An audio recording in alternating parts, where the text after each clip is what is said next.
Hi, friends, and welcome to Only Green. Wildlife photography is getting popular day by day thanks to social media. When it comes to wildlife photography, people tend to choose charismatic animals like tigers and lions and elephants. Places like Taboda, Ranthambore, Kabini, Masai Mara are some of the popular destinations which gets crowded every year, and people come here to grab opportunities to photograph these animals. But there are many places in India which are less explored, and there are many fascinating life forms that are less popular. Introducing us to such three places today is Mr. Vinodh Venugopal. Vinod is an electrical and electronics engineering degree holder and is currently working with one of the top corporates as a people leader. He started developing his love for nature and animals and birds from a very young age, and he's so passionate about wildlife that he makes at least 10 to 15 trips annually to the wilderness. Let's hear from Vinod. Welcome, Vinod, to Oli Green. Thanks, Avi. Thanks for this opportunity. Okay, can you give us a brief about how you developed this passion for nature and also watching and photographing wildlife? Okay. I realized my passion towards wildlife at a very young age. Though I was born in Palakkad in Kerala, I did all my studies in Tamil Nadu. And whenever I visit Kerala for vacations, I didn't had any friends during that age. And as an obedient kid, I always accompanied the elders to temples and marriages.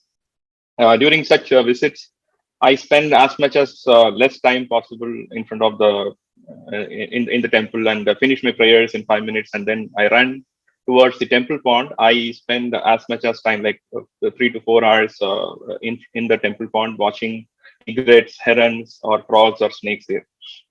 That's where I realized I have a passion towards the nature and the wilderness. Another such incident is in my ancestral home when I was uh, around the well side. It was around 11:15 a.m. in the morning. The sun is bright.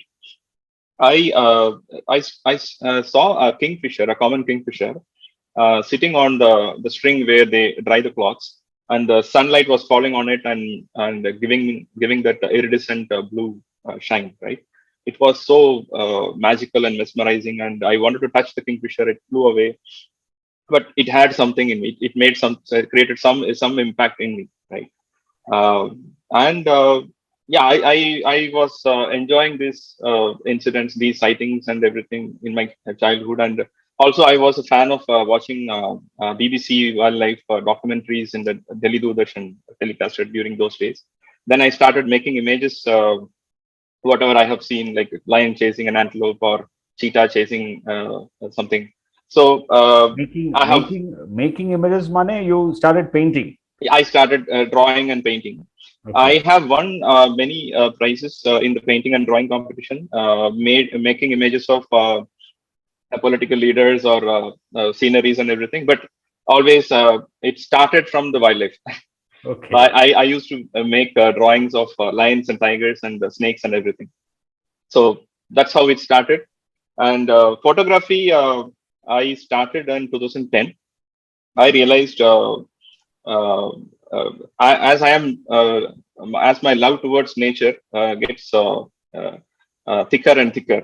Photography helps me to learn more about nature, to get more closer to nature. Right. So started with the herping, as in photographing snakes and frogs, and then slowly it widened up to other species also. That's how it all started. Okay.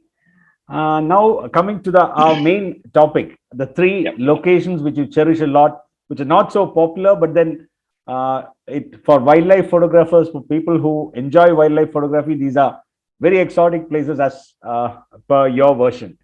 Yeah. Can we have these three places listed now? Okay. Let me just share my screen. Give me a sec. So as Abby said, right, there are many places which are popular within India and outside India, where you have plenty of opportunities for wildlife photography. Here, I'm going to share some of my favorite spots, like three spots in India, where I have visited multiple times. The places which made me crazy, and with the life forms and the fascinating creatures in there, right? So these are the three places. One is Agumbe in Karnataka. The other one is Bhitarkanika in Odisha, and third one is the Thar Deserts in Rajasthan. Okay. To start with Agumbe, this is where I started my wildlife photography. So before I visit Agumbe, I was such kind of a person. After work hours, after the college, after the school, I always attempt to reach home. No roaming around. I was having very less confidence with respect to navigation. I can't even imagine I can go to jungle and come back in single piece. That's how I was. But as I said, my passion towards nature always it was there in me. After a lot of discussions with the tour leader, I took that first step into Agumbe, and then it's going non-stop. I have been traveling, like Abhi said, right, 25 times a year. Almost every weekend, I used to spend time in wilderness. But everything started in Agumbe.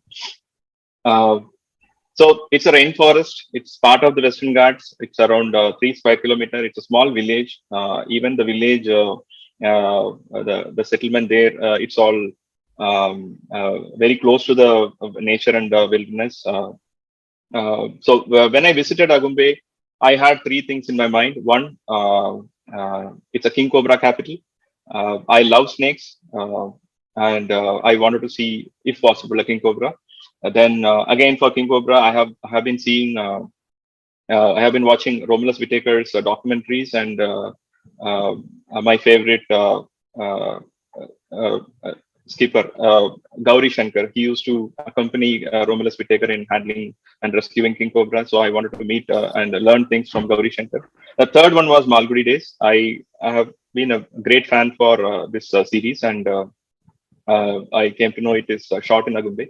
So before I go to Agumbe, these were my intention to see one of this, right? And it's a rainforest. It's a small village, and you have all sorts of life forms there. During my first trip, we spent around 2 to 2.5 hours just to cross 500 meters, because every leaf, every branch, every bark, it's like life everywhere, life pouring everywhere in different forms, shapes, and sizes. Right. So when it comes to rainforests, everybody can imagine there will be rains, there will be fungi, right? So Agumbe is full of fungi. You can see all types of fungi. And one such interesting form of fungi is this. It's a bioluminescent fungi. During the monsoon, the peak of the monsoon during July or August, you can see these tiny flower-like mushrooms growing in the decomposing barks on the floor, on the trees, and everywhere. But when it is pitch dark, you can realize it is glowing. It's glowing green. So I could see this amazing thing in Agumbe. I could photograph this with my long exposure settings in my camera. So this is one such fascinating incident happened in Agumbe. Um, Everybody knows there are the scorpions are nocturnals. They are found in the underneath of the leaf litter and stones and everywhere. But very less people know that every scorpion in the world, they glow neon when you put on UV torch. It's kind of their survival strategy, because most of these scorpions are nocturnal, and when they come out, they hide. They see how much they are revealed from their predator or prey. Okay, so this is what I try to photograph when I see animals. I try to record those fascinating behavior of that animal. So I wanted to record this, and using an UV torch and a long exposure mode, I could record this. It's a very tiny scorpion. It was found under the rock, and I could use the long exposure method, and could record the neon glow of this scorpion. Uh, you can very well see in your backyard with your UV torch. If you put on UV torch, you can see glowing blue glowing scorpions all over. Right. So another such fascinating creature in the rainforest. Going on, this was a very interesting sighting. We were in our night trails, and suddenly I saw, and there is a huge spider, which made me call it as a Ganesha spider because of the way it is look. If you see the spider in the middle, it looks like a Ganesha face, right? You have two eyes, and there is a crown, and there is a trunk, right? Uh, then we didn't know what spider it is. For everyone, it was a shock, and we have never seen such kind of a spider in Agumbe or even close by nearby places, right? After sharing with many people, many spider experts, we realized it's supposed to be in Vietnam, a similar species, a Poltis leaf-rolled spider. If you see the spider when it is disturbed, it shows itself like a rolled leaf on the left side. If you see, so it's very very rarely found in India, or maybe the first record that we found in Agumbe, possibly. So one such very rare incident, and since then it was referred as Ganesha spider. Uh, uh, somehow it made me call it as Ganesha spider, and then we are still we used to call the homestay people or the naturalists there, asking, have you seen the Ganesha spider again? It has not been recorded uh, after I mean for the past 2-3 years at least. It's yet to be ID'd. It is yet to be done some research, right? Because the closest specimen we have seen it is in Vietnam.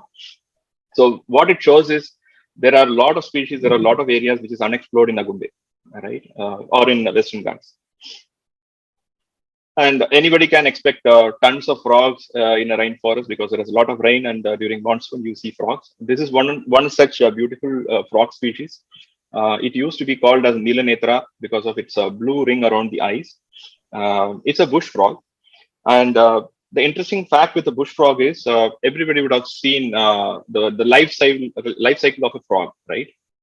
Frog goes through this egg stage, and then the tadpole stage, and then it reaches the adult stage. After the tadpole drops down in the water and it swims, and then gets developed, cuts it lose its tail, and then it reaches the adulthood, right? But bush frogs, they lay the eggs in cluster in the treetops or in the bushes like this, and when the frog is coming out of the egg, it will look directly like an adult frog, right? They don't have the tadpole stage. So if you see here, I have done a backlit image of the frogs visible inside the eggs. Okay, this was also shot in Agumbe. Another interesting frog from Agumbe is this dancing frog. It's in 2014, around 20 plus different species of dancing frogs have been discovered from the Western Ghats, right, by frog researchers. Why it is called dancing frog is these are otherwise called as torrent frogs. They do this breeding or the courtship when the monsoon is at its peak, and they survive. They pick this habitat near the streams, which will have gushing water, right? So the usual call strategy won't work there, and their calls won't be heard. So what they do is, along with the call, they kind of stretch their legs to attract the potential mate. And since it is stretching its legs repeatedly, it's referred as dancing frog. So here, a Microsalis dancing frog species, which is stretching its legs, that's what is captured here. Um, and not sure how many have noticed through the entire Western Ghats, you have a species of lizard which can fly, which can glide through, right? And they survive in top canopy, and they are anteaters, and they display through their yellow gular sac, like flapping to attract the female. And when there is a threat, or when they have to commute from one tree to other, they can glide, like you see here. It's very, very tough to capture it in the camera. I have I have spent hours together, days together to capture this, but this is how they do. Very, very fascinating features. When they glide, something happens inside you when you see them glide. Right? Um, yeah. Again, rainforest. It's full of snakes. One such fascinating snake from Agumbe is this vine snake. I have never uh, uh, like I have never missed a vine snake when I'm visiting Agumbe. I have visited Agumbe at least 15 to 20 times, but I have always seen vine snake when I am in Agumbe. There are pitwipers which are ambush predators. They come out in the night and they stay in a place waiting for the prey. They have heat sensing pits. You have them. They are not fatal, but behavior or one interesting fact about these pit vipers are these are Malabar pit vipers and they come in multiple colors, right? So they are all belonging to the same species, but they come with multiple colors. You can't imagine what all colors. There are some purple versions also. There are brown versions. There are golden versions. There are yellow versions. So you have all crazy kind of combinations of colors with the snakes. So what you see here in this picture, it's a male and a female, a mating pair where the male is a brown plus green combo and the female is an orange, long, bigger snake, right? So it's a mating pair. It spends days together like this, and they do the mating. Both these snakes look very different, but they are from the same species. They are Malabar pit vipers, and yeah, it's another interesting sighting or a creature that you can see in rainforest. And of course, Agumbe is popular for its king cobra. Uh, One such incident, this is my first king cobra sighting in Agumbe, was like we were in a group and we reached there early in the morning, and we started our exploration inside the jungle. My friend was accompanied by his wife and kid, and they were not interested to get into the jungle as they thought it's not safe. So they waited in the pathway. Um, Suddenly, my friend's wife realized there is something moving behind her, and when she saw, for her shock, it was a 11, 12 foot male king cobra, very, very close by, slithering. And she shouted for help, Shankar, Shankar. Nobody turned back. But then she shouted, snake, snake, snake. Everybody thought there will be a wine snake or a Malabar pit viper so that we can photograph, and everybody came running. And then what we saw is uh, a huge king cobra crossing the road and looking at my friend's wife, and we were all like shocked. What to do? We don't know. But luckily, my friend's wife didn't do anything in a hasty manner. My friend also asked her to calm down and slowly get up and come back. The kid was also fine. She just obeyed, and when she came back, when we realized things are under control, could make this couple of shots, and the king cobra didn't panic, didn't do anything. It just vanished inside the bushes. From where it came, it just vanished inside the bushes. So one of a wonderful sighting. My first king cobra sighting happened in Agumbe. Yeah, that's all I have to share about some of the interesting experiences from Agumbe. I'll go on. Yep. Yeah. Okay. So the second place I wanted to share, the second spot I wanted to share is on Bhitarkanika. It's a mangrove. It's a thick mangrove forest in Odisha, and around 145 square kilometer. Um, when somebody hears about mangroves, of of course you will definitely remember crabs. There are a lot of crabs. These are fiddler crabs, and they are found everywhere in the floor. These are the mangrove forests here. This is how it looks. It's very difficult to walk over these roots which are pointing upwards, right? Very interestingly, one type of crab, which is the horseshoe crab, which is referred to as the uh, prehistoric or a living fossil crab, is also found in plenty in this area. right? The locals have very less knowledge about it. Nobody eats this, and when they get caught into the fishing net, they kind of remove it and just throw back. But interestingly, they make swarms of, or they congregate together during some specific time of the year in this Vitarkanika area, right? So this is a picture I made with a fishing net uh, where the crabs are caught, uh, and the fishing boat also on the background. Uh, People visit Vitarkanika mainly to see the birds. So these are referred locally as the king and queen of Vitarkanika. On the right side, you have the kingfisher, the brown-winged kingfisher, and the left side is the mangrove pitta. It's not the pitta that we see in Western Ghats. Okay, it's a mangrove pitta. So they during winter time, during early summers, birders visit Vitarkanika to photograph these beautiful birds. Also, Vitarkanika don't have leopards, tigers, elephants, or any fascinating big creatures, but it is having a lot of such as lesser mammals like porcupines. This is a fishing cat. Once the sun sets, they come out and they wait near the mangroves or the backwaters and they do the fishing. Very thrilling to see them. So we search for fishing cats using our torch, and far away we can see the eyes glowing. And then we approach the boat and we see them waiting in the banks. And when the fish, it's very interesting to see how they fish from the banks. Also, this is a leopard cat. It's found almost in the entire Western Ghats, even in Northeast, but it's very difficult to spot one. We were lucky to see one in the night when we were looking for the fishing cat, right? These leopard cats attack us? No, they are very small. They don't attack. They are a little bigger than our domestic cat. It's very very shy creatures. Okay.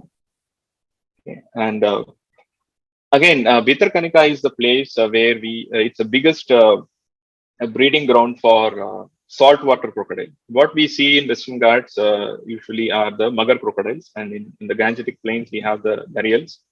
But some spots in India where the mangroves or the saltwater is there, we have the largest crocodile in the world, which is a saltwater crocodile. During the peak monsoon season, that's when they breed. So the mothers come to the banks, and on the bunds they make nest. They lay their eggs, and they protect the nest for a couple of weeks in a very aggressive manner. So nobody can even go closer to that area. So it's a very dangerous place during the crocodiles breeding season. And by August they hatch, and the young ones come out. Around 50, 60 young ones come out, and the mothers still guard them, and then slowly they carry on their back and go back to the sea. That's how the cycle is. I wanted to see this, and when I was there to observe this interesting behavior, no one was there in Vitarkanika. It was only me in the entire forest guest house. But we could see two mothers and their hatchlings. So you can see the size comparison, right? The right side you have the mother around 12 to 13 foot long, and 1 foot long hatchlings are very close to her. Again, another picture. If you see, there are three hatchlings traveling or resting on the mother's mouth on the bill side, right? So you if you can see, you can the mother in the background is visible, watching us. So that's from the Vitarkanika, and the last one, and my favorite destination is on the Thar Desert. When it comes to deserts, or when you hear deserts, usually people think it's deserted, nothing will be there, it's empty, it's barren, right? That's the image I also had before I visited the Thar Desert. But surprisingly, Thar Desert is as busier, or even more than busier than Agumbe or a Western Ghats destination. You have all crazy life forms in different shapes and size in Thar deserts. One interesting thing, so this is how the landscape will be in Thar desert, right? One interesting thing in Thar desert is to track and identify the track marks in the daytime. So in the daytime, it looks very lazy, very calm and all.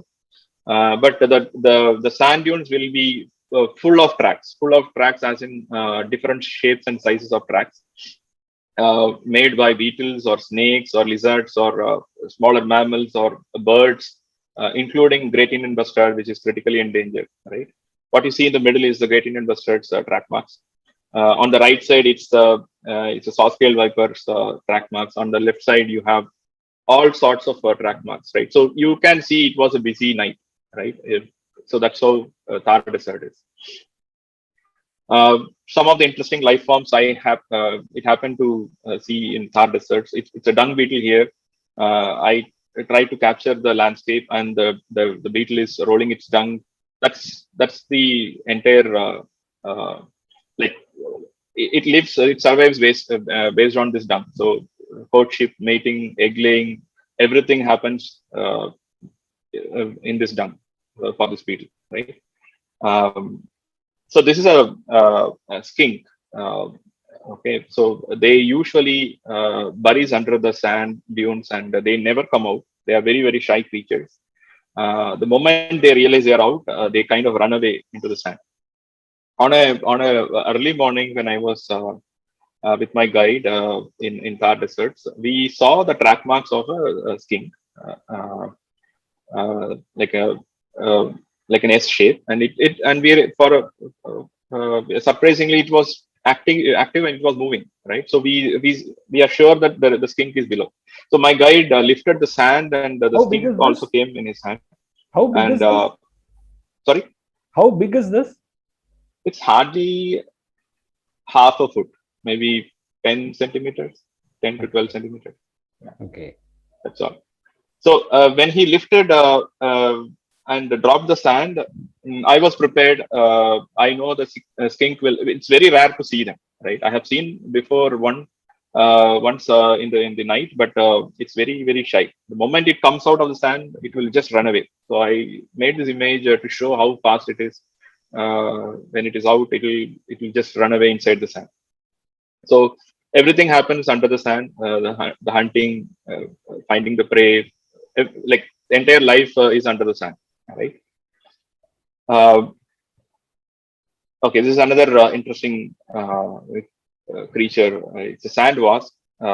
It is digging a hole. Now it will find a prey, paralyze it using its sting, and then lays an egg and then buries it inside the hole. And that's how it develops. Like any other wasp, it's a parasitic wasp. And I captured the way it is digging the sand. Okay, and deserts are full of lizards and geckos, right? This is one such interesting agama. It's called toad-headed agama. Um, and what it does is what you see as the blue color is how they display that they are ready for mating, right? So this is how they stand tall, and they display their the colors, right? When it realizes threat, it vibrates itself and just buries under the sand. Very interesting to see them. They are found in plenty in specific areas of the deserts, especially in sand dunes. They need sand, and this is how they do. So they vibrate and they just buries themselves inside the sand, right? When there is a threat. Uh, Again, in the night, you will see plenty of this sin sand gecko. Uh, you can't miss it when you visit Thar deserts. Um, a typical behavior. This is how they clean their eyelids. They don't have eyelids. This is how they clean their eyes because they get uh, dusty because of the sand dunes, right? Another interesting species in the Thar desert that you see or you don't want to see is a soft-tailed viper. It's not the usual soft-tailed viper that we see in the mainland, which is very small. But this one, it's a different subspecies called shokareki. It's 3 times bigger than what we see in the other parts of India, right? So in the northern Gujarat and the Thar deserts, you get this a longer version of a soft-tailed viper, a very short-tempered and a highly venomous snake. You have to be very careful with this one. You have mammals there. Like this is a desert cat. If you watch carefully, you can see a cat hiding in the habitat of Thar deserts. These are the bushes in Thar deserts. All are thorny bushes. You have plenty of desert foxes, and they are very curious animals. At the same time, they are shy, so they don't want to come closer. At the same time, they want to know who is there, who is watching. So I wanted to capture the behavior, and these are hedgehogs, long-eared hedgehogs. They come out in the night and they raid uh, near the roads. They go behind the insects. Interestingly, there will be a lot of insects in the roadside, maybe because of the lamppost or maybe because of the vehicles moving. So these guys are found more than the deserts. They are found near the roadside, right? And One interesting sighting, right? This is a desert warbler we found in Thar Desert. One of the early morning we were doing some birding and we saw this warbler, which is very busy in eating. I wanted to make a picture against the light, so I kind of went back, and the morning light was falling on the warbler as a backlit, and I was making this picture lying down on the floor. Uh, Surprisingly, the warbler noticed me, but it didn't bother at all. It came closer, hopping, eating, hopping and eating, and it just hopped on me, hopped just like hopped on my hands. Then it went below my hand and just passed away. It for the warbler, I was just like a lying log. I felt very happy about this because the warbler accepted my presence. So it was one of my favorite sighting, not because of the species, but how we were so close, almost touched each other, right? So one memorable sighting in Thar deserts. And deserts, one of the interesting thing in desert, it's about the starry night. So if you are visiting Thar deserts, you definitely have to enjoy going into the desert in the night, and you can see plenty of stars, which will take you to a different world, right? And this is a Milky Way, which was visible on a dark day. You have to choose the time when the moon is not around. You can see this magical scene in the Thar desert. So that's all I had, and about these three favorite spots: the rainforest, the mangroves, and the Thar deserts. Uh, yeah, Ivy. Yeah, very obvious why you've been traveling 15, 20 times a year. I mean, these places are really exotic, really dream come true for a lot of us. I mean, certainly a lot of people would like to go there, visit these places, and take these photographs. What similar to what you've done. Wonderful it was. One last thing. I mean, if there is, I mean, having done a lot of trips like this, having clicked a lot of photographs, not exactly birds, different species. If there is one message that you would like to give out to youngsters, young aspirant wildlife photographers, what will be that? Uh, Wildlife starts at your backyard. So you have to explore, you have to enjoy what is there around you, and try to get that message how we are connected together. It can be a gecko on the wall, it can be a snake around your backyard, it can be a bird around your home and everything. So everything is connected. So when it comes to wildlife, it's not only about tigers or lions. It's about everything which is making that connection, right? So we are also part of the wildlife. So that's what we have to realize when we see all these things.